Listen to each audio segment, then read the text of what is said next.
क्या गुजरी होगी उस बूढ़ी माँ के दिल पर जब उसकी बहू ने कहा, माँ जी आप अपना खाना बना लेना, मुझे और इन्हें आज एक पार्टी में जाना है।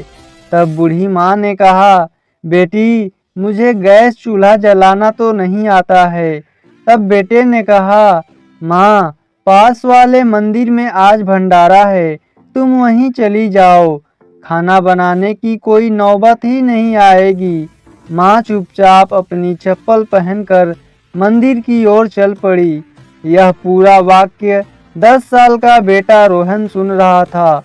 पार्टी में जाते वक्त रास्ते में रोहन ने अपने पापा से कहा, पापा मैं जब बहुत बड़ा आदमी बन जाऊंगा ना, तब मैं अपना घर किसी मंदिर के पास ही बनाऊंगा। माँ ने उत्सुकतावश पूछा, बेटा क्यों? रोहन ने जवाब दिया। उसे सुनकर उस बेटे और बहू का सिर शर्म से नीचे झुक गया। रोहन ने कहा, क्योंकि माँ जब मुझे भी किसी दिन ऐसी ही बड़ी पार्टी में जाना होगा, तब तुम भी तो किसी मंदिर में भंडारे में खाना खाने जाओगी ना।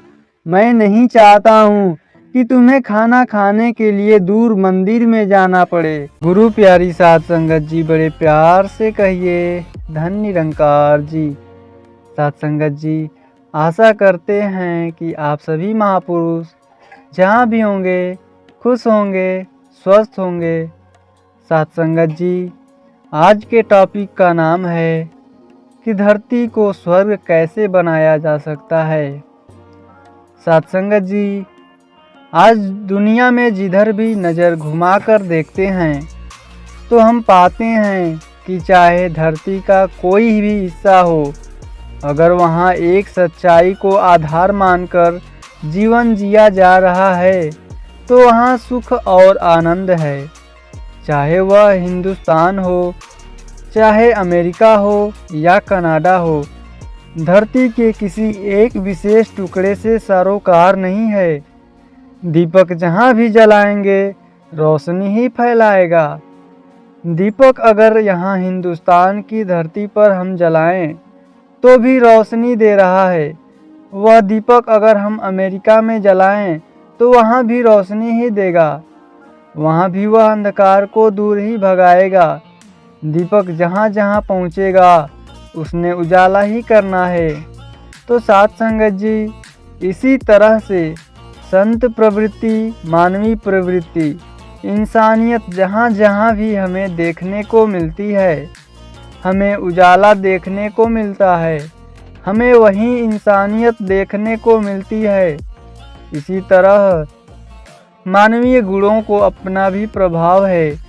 दानवीय प्रवृत्ति जहाँ भी हैं वहाँ अंधकार ही फैला रही हैं। अगर दानवीय प्रवृत्ति है तो हिंदुस्तान में भी शहर, कस्बे, प्रांत चैन की नींद नहीं सो सकते। सब भय के वातावरण में जीते हैं। एक नारा बुलंद हो जाता है तो सभी थर थर कांपने लगते हैं। विडंबना तो यह है कि वह नारा भी परमात्मा का नाम लेकर ही लगाया जाता है। उस नारे में भी परमात्मा का नाम शामिल होता है। भगवान के नाम से नारा हो जिसमें गुरु, पीर, पैगंबरों का नाम शामिल हो तो उनसे भला दूसरा क्यों कांपे। भय का वातावरण तो इसलिए होता है क्योंकि नारे में नाम तो भगवान और गुरु, पीर, पैगंबरों के होते हैं, लेकिन मन में घृणा होती है, नफरत होती है, जुल्म करने की भावना होती है, उजाड़ने की भावना होती है। वही मानवीय प्रवृत्ति नहीं बल्कि दानवीय प्रवृत्ति कहलाती है।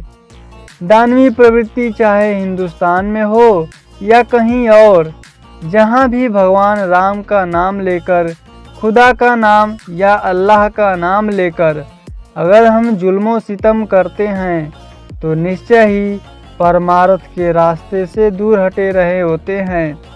फिर इंसान इंसान नहीं रह जाता, दानव ही हमें देखने को मिलता है। इसी प्रकार किसी और मुल्क का जिक्र भी कर सकते हैं। वहाँ भी अगर हजरत ईसा मसीह जी का नाम लेकर, गॉड का नाम लेकर या खुदा का नाम लेकर इंसानों पर जुल्म सितम किए जाते हैं, तो वहीं भी हमें कांटे ही नज़र आते हैं। जैसे सुबह और शाम हर स्थान पर हम देख रहे हैं, इसी प्रकार यह घृणामय अंधकार, यह नफरत रूपी अंधकार भी कौन से युग में नहीं था। अब हम कलयुग को कोस रहे हैं, कलयुग को, जिसे हम सबसे नीचे दर्जे का युग मान रहे हैं। तो क्या सतयुग, जिसे हम कहते हैं सुनहरी युग, क्या उस युगों में यह अंधकार और सवेरा नहीं होता था? क्या उन युगों में अंधकार रूपी हिरण्यकश्यप नहीं था? क्या उन युगों में प्रहलाद रूपी सवेरा नहीं था? क्या उन युगों में कंस रूपी अंधकार नहीं था और भगवान कृष्ण रूपी सवेरा नहीं था? हर युग में हम देखते चले आ रहे हैं कि अंधकार और सवेरा सदा ही रहे हैं। गुरु नानक देव जी के बारे में जब मिट्टी धुंध जग चानड़ होया की बात हम कहते हैं, वहाँ चक्की पिसवाने वाले भी कहीं चांद पर तो नहीं बैठे थे, इस धरती पर ही थे, उसी समय में थे। कहने का भाव यह है कि ऐसी प्रवृत्तियाँ निरंतर हमें देखने को मिल रही हैं। ऐसे समय भक्तजनों का कार्य होता है, ज्ञानी जनों संतों के कार्य होता है कि अंधकार रूपी दानवीय प्रवृत्ति जो हैं उन्हें कमी आए और रोशनी बढ़ती चले जाए। यह निश्चित ही कि जितनी रोशनी बढ़ती है उतना ही इंसान चैन और सुकून से सो लेता है। जितना जितना अंधकार जहाँ जहाँ है वहाँ वहाँ ही हमें ठोकरें देखने को मिलती हैं। हम सड़क से गुजर जाएं, अगर सड़क के ऊपर 10 खंभे लगे हुए हैं और उनमें से 5 जल रहे हैं तो वहाँ उजाला है, लेकिन 5 बुझे हुए हैं तो वहाँ हम ठोकर खा जाते हैं। अंधेरे का नुकसान ही होता है।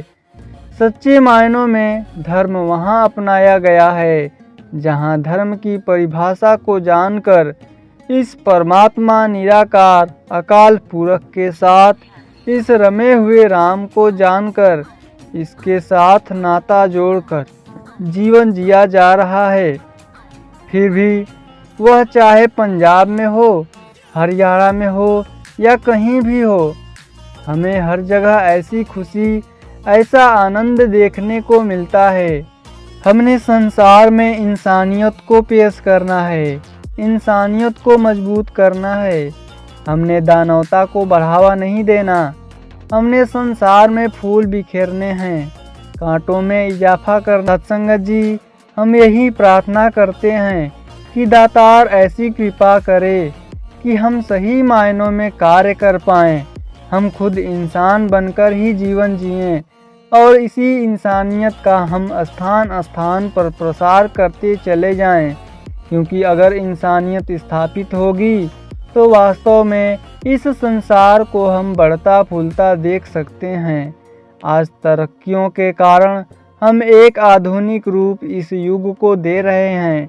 बड़ी बड़ी बिल्डिंगें तो बन रही हैं, ऊंची से ऊंची बन रही हैं, आराम के सामान बढ़ रहे हैं, बिल्डिंग की ऊंचाइयां तो बढ़ रही हैं, बाकी चीज़ें भी बढ़ रही हैं। लेकिन अगर हमारी सोच, हमारी प्रवृत्ति नीची हो तो उसको हम तरक्की और सच्ची आधुनिकता का नाम नहीं दे सकते। वास्तविक आधुनिकता तो तभी होगी जब हम सचमुच एक सही इंसान बनकर जिएंगे। दूसरों के भले के लिए हम प्रार्थनाएं करेंगे, दूसरों को सुंदर देन देंगे। अगर हम सोचें कि हम कहीं कुछ गिरा देंगे तो हम बड़े हो जाएंगे, तो गिराने वाले बड़े नहीं हुआ करते। एक निर्मित को ध्वंस करके अगर हम कहें कि यह आधुनिकता है तो फिर यह हिटलर जैसी आधुनिकता होगी। अगर हम खुद को प्रगतिशील कहते हैं, अगर सिर्फ चलते रहने को प्रगतिशील कहना है तो फिर कोल्हू का बैल जो कभी रुकता ही नहीं है बड़ा प्रगतिशील हुआ। वह तो हर समय चलता ही रहता है। कहने का भाव है कि जब हम उजाले से युक्त होकर आंखें खोलकर चलते हैं, सभी आवरण हटा देते हैं। सभी दीवारें गिराकर हम मानव बनकर अपना जीवन जीते हैं। कहने का भाव है कि जब हम उजाले से युक्त होकर आंखें खोलकर चलते हैं, आंखों की सभी आवरण हटा देते हैं, सभी दीवारें गिराकर हम मानव बनकर के जीवन जीते हैं, तो निरंतर हम बड़े काम करेंगे, एक दूसरे को सुख चैन देने वाले बनेंगे, तमाम शक्तियाँ जन कल्याण के लिए लगेंगी, उसी भाव से इस्तेमाल होंगी। आप भक्तजन संतजन यही प्रयास कर रहे हैं और जहाँ भी ऐसे कोई कोर्स दिखाई देते हैं तो भक्तजन उसमें अपना योगदान भी दे देते हैं और ऐसे कार्य भी श्लाघा से भी करते हैं। जैसे पहले भी आपने सुना होगा कि उन मुल्कों में भी जब देखते हैं कि कुछ दूरियां समाप्त होती हैं, दीवारें गिरती हैं, तो हम एक दूसरे के करीब आते हैं। वह एक खुशी का कारण होता है कि दूरियां समाप्त हुई तो मुल्क करीब आए। जातियां जो ऊंची हुई थी उनकी दीवारें गिरी तो वो करीब आईं। इसी तरह से भाषाओं की दीवारें गिरें तो करीब आएं। संकीर्णताओं की दीवारें जब गिरती जाती हैं और इन दीवारों को गिराने में जो सहयोग देते हैं, जो पहल करके अपना योगदान देते हैं, वे सराहनीय होते हैं।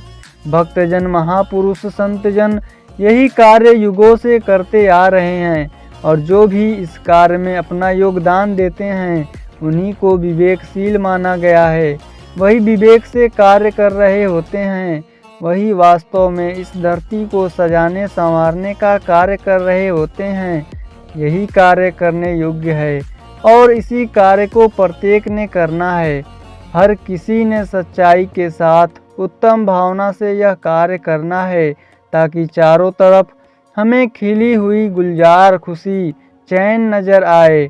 इसके लिए निश्चय ही भक्तजनों संतजनों ने ज्ञान की दौलत को अपनाना है। उसी दौलत के सहारे सारे संसार को मालो माल करना है। हिंदुस्तान के बारे में हम कह सकते हैं कि अनेक संतजन गुरु पीर पैगंबर इस धरती पर आए तो उनकी शिक्षा रूपी दौलत हमें प्राप्त हुई। उस दौलत को, उस विरासत को अगर हम इस्तेमाल में लाएं तो उसके कारण ही हम सही मायनों में शाह कहलाए सकते हैं। जो दौलत महापुरुष संत जनों ने इस धरती को प्रदान की, अगर उस दौलत को हम अपनाते नहीं बल्कि उसका दुरुपयोग करेंगे तो हम अविवेकशील होंगे। हम चारों तरफ हाहाकार मचाने वाले बनेंगे। अगर ऐसी दौलत से युक्त होकर अमीर होने का प्रमाण देते चले जाएं, शाह होने का प्रमाण देते चले जाएं, तो संसार के लिए सुखदायी सिद्ध होंगे। केवल बोलों से कुछ नहीं होगा।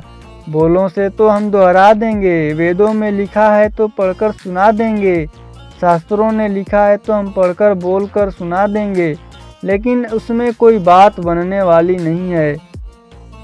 यहाँ इस बात की ओर ध्यान दिलाया जा रहा है कि वैसा कार्य हमने करना है कि केवल बोलों के द्वारा ही नहीं, वास्तविक कर्म के द्वारा करके दिखाना है कि वाकई में हम उन संत जनों, भक्त जनों, गुरु पीर पैगंबरों के प्रति सही मायने में समर्पित हैं, सही मायनों में उनका आदर सत्कार करते हैं और हम पूरी तरह से उनके उपदेशों की महत्ता का प्रदान करते हैं।